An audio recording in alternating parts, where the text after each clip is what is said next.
সম্মানিত মুসলিমবৃন্দ, আজকে আমরা পবিত্র কোরআন কারীমের 21তম পারা পড়ব ইনশাআল্লাহ। এই পারায় আল্লাহ রাব্বুল আলামিন একদম শুরুর আয়াতটি বলেছেন, উতলু মা উহিয়া ইলাইকা মিনাল কিতাব ওয়া আকিমিস সালাত। হে নবী, আপনি আপনার উপর প্রেরিত কিতাব কোরআন কারীমকে তেলাওয়াত করুন এবং নামাজ আদায় করুন।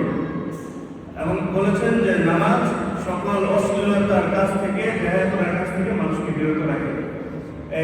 এই আজকের পারা দ্বিতীয় পৃষ্ঠায় আমাদের অতি পরিচিত একটি আয়াত আসছে, কুল্লু নাফসিন যায়িকাতুল মাউত। তো প্রত্যেক প্রাণীকেই মৃত্যুর স্বাদ গ্রহণ করতে হবে। সম্মানিত মুসলিমবৃন্দ, আজকে আমাদের তেলাওয়াতে 3 নম্বর পৃষ্ঠায় একটি সূরা আসছে। এই সূরা হচ্ছে সূরাতুর রূম। যে আল্লাহ নবী সাল্লাল্লাহু আলাইহি ওয়াসাল্লাম যে পারস্য এবং রোমবাসীদের যে যুদ্ধ হয়েছিল, সেই যুদ্ধের আরো অনেক বছর আগেই সেই যুদ্ধে রোমবাসীর বিজয়ের কথা বলা হয়েছিল। বস্তুত সেটা ছিল অবিশ্বাস্য, অর্থাৎ অসম্ভব। কারণ সেই পারস্যবাসী, তখনকার ইরানীবাসী, তারা ছিল অত্যন্ত শক্তিশালী। তো আজকে সূরার শুরুতেই আল্লাহ তাআলা সেই গলিমাতুর রুমের বিজয়ের কথা এখানে ভবিষ্যৎবাণী করেছেন। তো আল্লাহ তাআলার কথা যে সত্য, সেটি প্রমাণ হচ্ছে এটি। আজকের তেলাওয়াতে আমরা 7 নম্বর পৃষ্ঠায় একদম শেষে একটা আয়াত পাবো, যাহারাল ফাসাদু ফিল বাররি ওয়াল বাহরি ইলা আখির আয়াত। যে জমিনে, এই সাগরের সমুদ্রে, জমিনে যত হয় আযাব আসে, এগুলো সব হচ্ছে মানুষের হাতের কামাই। এজন্য আমাদেরকে আল্লাহ তাআলা নাফরমানি থেকে মুক্ত থাকতে হবে। আজকের তেলাওয়াতে 8 নম্বর পৃষ্ঠায় প্রথম আয়াত হচ্ছে তুসিরু ফিল আরদ। আল্লাহ তাআলা আমাদের মানব জাতিকে গোটা পৃথিবীতে ভ্রমণ করার কথা বলেছেন। যে আল্লাহ তাআলা কি পূর্ববর্তীদের কি পরিণাম করেছিলেন, এবং এই গোটা পৃথিবীতে ভ্রমণ করলে আমরা সেই উপলব্ধি করতে পারবো, আমাদের জ্ঞান প্রসারিত হবে। আজকের তেলাওয়াতে অত্যন্ত চমৎকার একটি নসিহা আছে। সেইটি হচ্ছে আজকের তেলাওয়াতে সূরাতুল লুকমান। হযরত লুকমান আলাইহিস সালাম তার পুত্রকে প্রায় 10টি উপদেশ দিয়েছিলেন।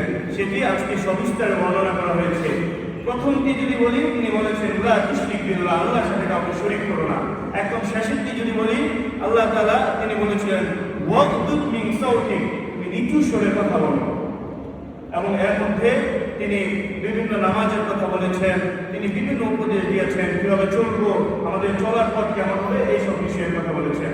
আজকের তেলাওয়াতে 13 নম্বর পৃষ্ঠায় আল্লাহ রাব্বুল আলামিন আমাদেরকে চমৎকার একটি বিষয়, আমাদের জীবন বোধের একটি বিষয় বলেছেন, ওয়ামা তাদরি নাফসুম মাযা তাকসিবু গাদা ওয়ামা তাদরি নাফসুম বিআইয়ি আরদিন তামুত। আগামীকাল আমি কি অ্যাচিভ করব, আমার অর্জন আগামীকালকার কি হবে, সে বিষয়ে একমাত্র আল্লাহ ছাড়া কেউ জানেন না।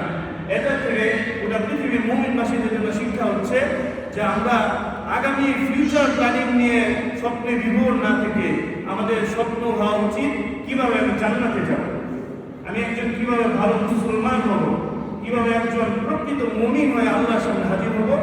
এই আয়াত থেকে আমাদের একই শিক্ষা, অর্থাৎ আগামীকালকে অর্জন, আগামীকাল আমাদের মৃত্যু কোথায় হবে, সেই বিষয়ে আমাদের কোনো কিছু জানা নেই, একমাত্র আল্লাহ তাআলা জানেন। আজকের তিলাওয়াতে একদম সর্বশেষ আল্লাহ রাব্বুল আলামিন একটি সূরা এনেছেন। সেই সূরা হচ্ছে সূরাতুল আহজাব, খন্দকের যুদ্ধের কথা বলেছেন। এখানকার হযরত সালমান ফারসি, তিনি অত্যন্ত বায়ুদস্ত একজন সাহাবী ছিলেন। নবীজি সাল্লাল্লাহু আলাইহি ওয়াসাল্লাম তাদের সাথে পরামর্শ করলেন, মদিনায় উত্তর দিকে সেখানে খন্দক পরীক্ষা খনন করা হলো।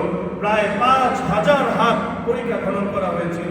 সেখানে সাহাবাদের অবস্থা ছিল অত্যন্ত খারাপ, তারা ক্ষুধায় ছিলেন, তাদের কাছে অস্ত্র কিছু ছিল না।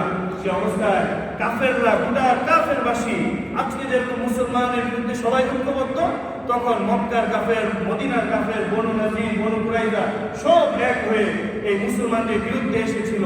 সেই যুদ্ধে আল্লাহ রাব্বুল আলামিনের নবী সাল্লাল্লাহু আলাইহি ওয়াসাল্লাম পরীক্ষা খনন করেন শুধু মদিনার উত্তর পাশে। সেই অবস্থায় আল্লাহ রাব্বুল আলামিনের উপর ভরসা করেন।